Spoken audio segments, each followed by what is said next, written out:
कहानी शुरू होती है एक हॉस्पिटल से, जहां स्ट्रेचर पर एक डेड बॉडी को मुर्दा घर ले जाया जा रहा होता है। वो लाश थी एक बहुत ही हसीन, जवान और बेहद मशहूर फिल्म एक्ट्रेस एना फ्रीड्स की। उसकी मौत असामान्य स्थिति में हुई थी। वो एक प्राइवेट पार्टी में बाथरूम में मृत पाई गई थी। अगली सुबह उसकी ऑटोप्सी होनी थी। फैंस और मीडिया की भीड़ से बचने के लिए उस हॉस्पिटल का नाम सार्वजनिक नहीं किया गया था।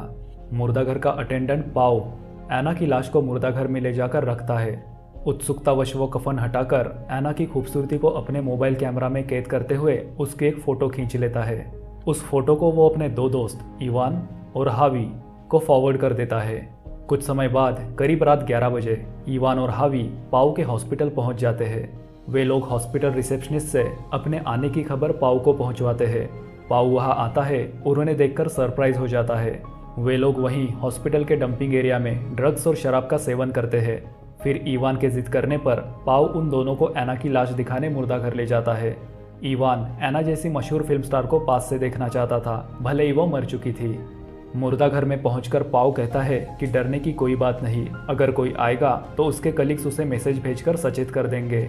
फिर पाओ उन्हें एना फ्रिट्ज की लाश के पास ले जाता है। वो एना के चेहरे से कफन हटाता है। इवान और हावी एना की खूबसूरती देखते रह जाते हैं। फिर इवान कफन को और नीचे सरका देता है, जिससे एना के शरीर का ऊपरी भाग दिखने लगता है। हावी को इवान की यह हरकत पसंद नहीं आती है। इसके बाद इवान एना के ऊपरी भाग को अपने हाथों से पकड़कर महसूस करता है। फिर वो हावी को भी छूने के लिए बोलता है। हावी थोड़ा हिचकिचाते हुए अपना हाथ धीरे से एना की छाती पर रख देता है। फिर पाओ एना की लाश को फिर से कफन से ढक देता है। फिर वे लोग वहीं मुर्दा घर में ड्रग्स का एक एक डोज और लेते हैं। उसके बाद इवान एना के खूबसूरत शरीर की बनावट को अपनी आंखों में भरते हुए उसकी लाश के ऊपर से पूरा कफन उतार फेंकता है। इवान हावी और पाओ से पूछता है कि क्यों न वे तीनों एना के साथ शारीरिक संबंध बनाए। हावी मना करते हुए इवान को भी ऐसा न करने की हिदायत देता है। फिर इवान समझाता है कि वो तो एना के साथ जरूर करेगा। हावी उसे समझाने की कोशिश करता है, लेकिन वो नहीं मानता। हावी का मूड खराब हो जाता है और वो मुर्दा घर से बाहर जाने लगता है। तभी पाओ उसे रोक लेता है और उसी मुर्दा घर में स्थित स्टोर रूम में ले जाता है। स्टोर रूम के अंदर से दोनों इवान को दुष्कृत्य करते हुए देखते हैं। इवान अपना काम खत्म करके स्टोर रूम में आता है। वो हावी को भी जाकर करने को कहता है। तभी पाओ के चेहरे पर शैतानियत उभर आती है और वो करने चला जाता है। उधर पाओ स्ट्रेचर पर चढ़कर एना की लाश के साथ दुष्कृत्य करने लगता है। जब वो एना की लाश के साथ ऐसा कर रहा होता है, तब एना जिंदा हो जाती है। एना को एहसास होने लगता है कि उसके साथ क्या हो रहा है। पाओ की आंखें बंद थी, इसलिए उसे पता नहीं होता कि एना जिंदा हो चुकी है। वो तो बस अपनी धुन में सवार था। फिर पाओ की नज़र एना पर पड़ती है। वो उसे जिंदा देख चिल्लाते हुए स्ट्रेचर से उछल पड़ता है। तीनों एना को जिंदा देख घबरा जाते हैं। फिर हावी एना को ढांढस बंधाते हुए पानी पिलाता है। इवान एना से पूछता है कि क्या उसे याद है कि वो कैसे जाग गई। पाओ इवान को बताता है कि एना ने उसे उसके साथ दुष्कृत्य करते देख लिया है। हावी एना को स्टोर रूम से एक पेशेंट गाउन लाकर पहना देता है। तभी उन्हें लिफ्ट खुलने की आवाज़ आती है। पाओ उन दोनों को बताता है कि मुर्दा घर में कोई आ रहा है। वे लोग एना को कफन से ढककर सारी लाइट्स बंद कर देते हैं। तभी मुर्दा घर में एक दूसरा कर्मचारी एक लाश रखने आता है। इवान और हावी वहीं एक स्ट्रेचर की आड़ में छुप जाते हैं। एना अपने हाथ हिलाने और मुंह से आवाज़ निकालने की बहुत कोशिश करती है, लेकिन वो नाकाम रहती है। वो कर्मचारी एना के स्ट्रेचर को एडजस्ट भी करता है, लेकिन उसका ध्यान एना पर बिल्कुल नहीं जाता। उस कर्मचारी के कान में ईयरफोन्स लगे हुए थे, जिसमें तेज आवाज़ में गाना चल रहा था। एना अपना कफन नीचे कर देती है, लेकिन तब तक वो कर्मचारी पलट चुका था। फाइनली वो कर्मचारी मुर्दा घर की लाइट्स बंद करके निकल जाता है। उस कर्मचारी के जाते ही इवान और हावी एना के पास आते हैं। पाओ भी स्टोर रूम से निकलकर लाइट्स चालू करता है। फिर इवान हावी से ज़रूरी बात करने उसे स्टोर रूम में चलने को कहता है। एना हावी को बताती है कि वो उसे छोड़कर न जाए। हावी एना से कहता है कि वो बस अभी आया।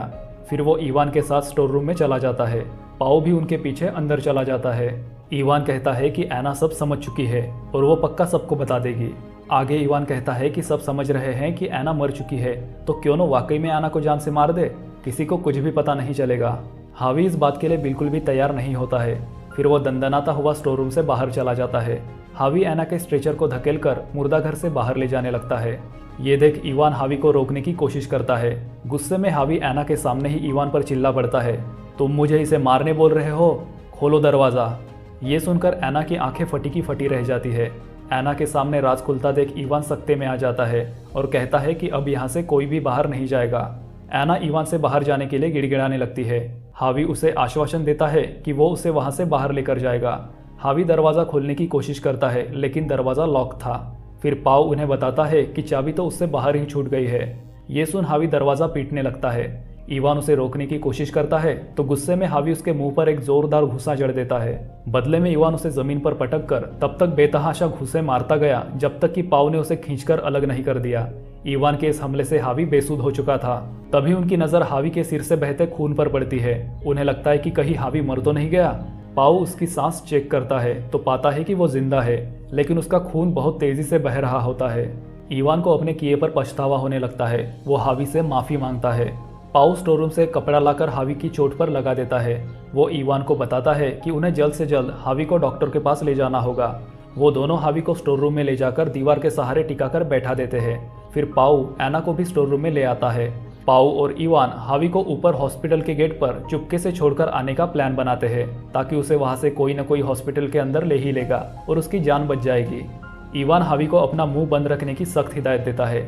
पाओ और इवान मुर्दा घर के फर्श से हावी के खून के निशान मिटा देते हैं। फिर पाओ अपने कलीग को मैसेज करता है कि वो गलती से मुर्दा घर में लॉक हो गया है। इस बीच स्टोर रूम के अंदर हावी एना से कहता है कि वो बाहर से उसके लिए मदद जरूर लाएगा। उसके बाद पाओ का कलीग मुर्दा घर में आता है। इवान एना का मुंह हाथ से दबा देता है ताकि वो मदद के लिए चिल्ला न सके। जाते जाते उसका कलीग एना की लाश को देखने की इच्छा जाहिर करता है, लेकिन पाओ लेट होने का बहाना बनाकर अपने कलीग के साथ मुर्दा घर से चला जाता है। इस बीच हावी बहुत ज्यादा खून बहने से मर जाता है। कुछ मिनटों बाद पाओ मुर्दा घर में फिर से प्रवेश करता है। स्टोर रूम में हावी को मरा देख वो रोने लगता है।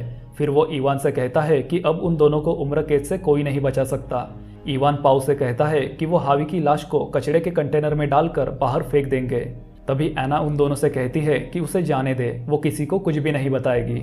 जब इवान और पाओ स्टोर रूम से बाहर बातें कर रहे थे तब मौके का फायदा उठाकर एना हावी के फोन से अपने पिता को कॉल लगा देती है।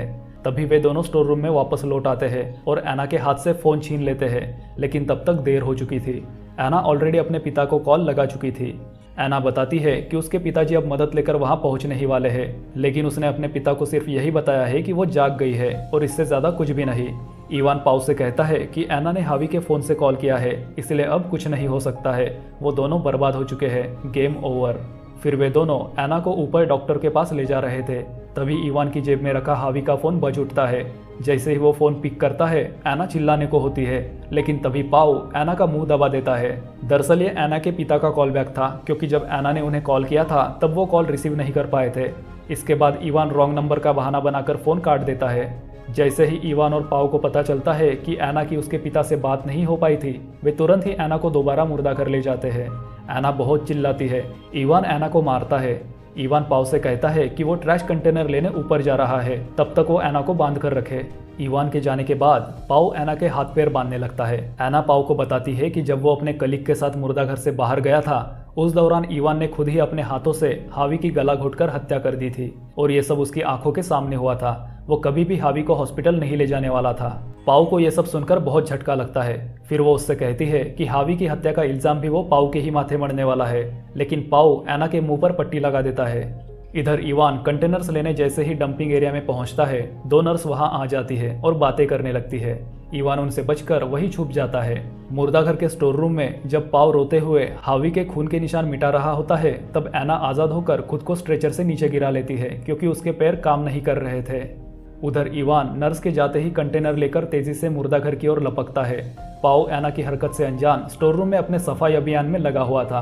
तब तक एना घिसटते घिसटते मुर्दा घर के दरवाजे तक पहुंच जाती है। इवान लिफ्ट से नीचे मुर्दा घर की तरफ आ रहा होता है। उधर एना कीड़े की तरह रेंगते हुए मुर्दा घर से बाहर निकल जाती है। उधर इवान मुर्दा घर पहुंचकर एना को गायब पाता है। फिर दोनों अलग अलग दिशा में जाकर एना को ढूंढने निकल जाते हैं। एना घिसटते हुए जाकर जनरेटर रूम में छुप जाती है। एना वहां पर अपनी हाथ की पट्टी काट लेती है। वो झुंझलाते हुए अपने पैरों को मारती है ताकि उसके पैर हरकत में आ सके, लेकिन उसके पैर बेजान के बेजान ही बने रहते हैं। अंततः वो किसी तरह लिफ्ट तक पहुंच जाती है और लिफ्ट का बटन दबाकर लिफ्ट में घुस जाती है। तभी अचानक इवान वहां पर आ जाता है और एना को जानवर की तरह घसीटते हुए वापस मुर्दा घर ले जाता है। फिर पाओ भी वापस मुर्दा घर पहुंच जाता है। पाओ उसे बताता है कि एना ने उसे बता दिया है कि उसी ने हावी की गला घोटकर हत्या कर दी थी। ये सुन इवान गुस्से में पिन्नाता हुआ मुर्दा घर में जाकर एना को खूब लताड़ता है। फिर वे दोनों बेडशीट से एना का दम घोटने लगते हैं।